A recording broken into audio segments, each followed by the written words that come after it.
Hi everyone, welcome back to the Rapid Rundown. It's Thursday, March 20th, and here's what's making headlines tonight. Number 1, Trump signed an executive order initiating the dismantling of the Department of Education, under the false pretense of transferring educational authority back to the states.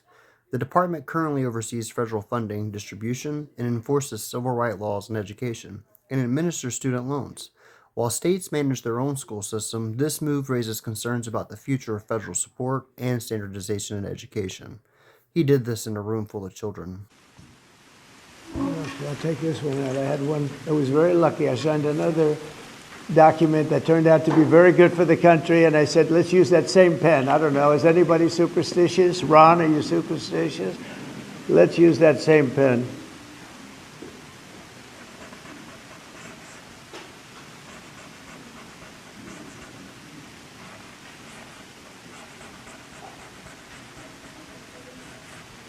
Okay.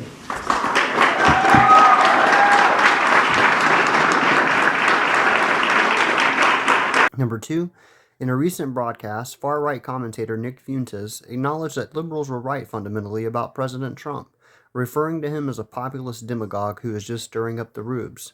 It says a lot when you lose this guy after just 2 months. Liberals were right fundamentally about Trump. Whether he has good intentions or bad intentions, whether he means well or not, some people blame his advisors, some people blame people around him. Whatever you think about his culpability, he is in effect, okay? Maybe not consciously or intentionally, but in effect, what he is a demagogue. What he is a populist demagogue.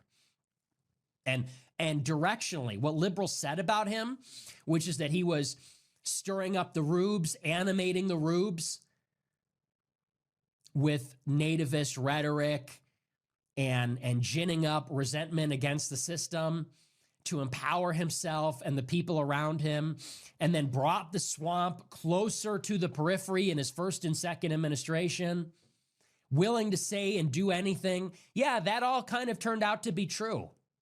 Yeah, that basically turned out to be true. Number 3, yesterday, hundreds of Ohio students marched to the State House protesting Senate Bill 1, which aims to ban diversity, equity, and inclusion initiatives and restrict faculty bargaining rights.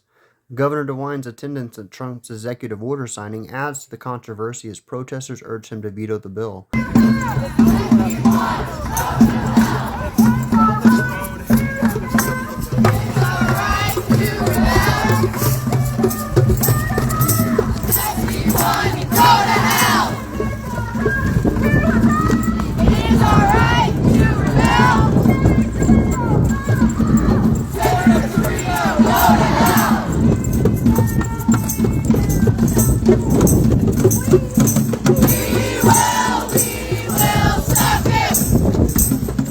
One of the people alongside him as he signed the executive order, Ohio Governor Mike DeWine. Ohio Senate Minority Leader Nikki Antonio says she worries that with fewer standards, more money will go toward private schools and less for public.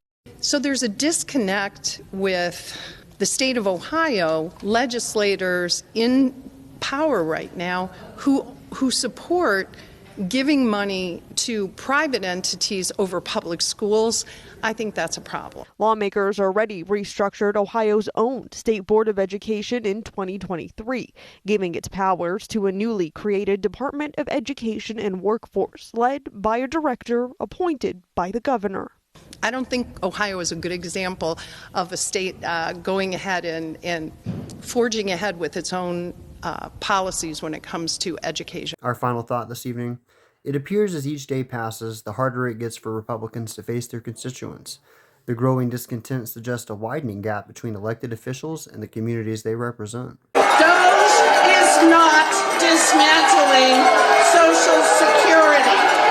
And even with reconciliation, we are not allowed to touch Social Security. For the U.S. Department of Agriculture, helping Wyoming family farmers deal with drought until I was fired a month ago in the mass firings, and despite only having the highest marks in my performance review. In a state where so many farmers rely on government programs for drought and disaster relief, Trump's plans to cut these programs and the people who administer them, coupled with the tariffs, will decimate Wyoming farms and rural communities. What are you doing about that? jobs. A huge percentage of those people, and I know you care about the veterans,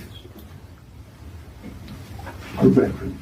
Yes. And that is a damn shame. Yes. Yeah. That is a damn shame. I'm not a Democrat, but I'm worried about the veterans, man. Well, I yielded to one of my elders, and I appreciate his comments. I think it's a great. We don't have time for everyone to stand up. I do got 2 more commitments today. Appreciate everybody making the drive out, and God bless America. Thank you.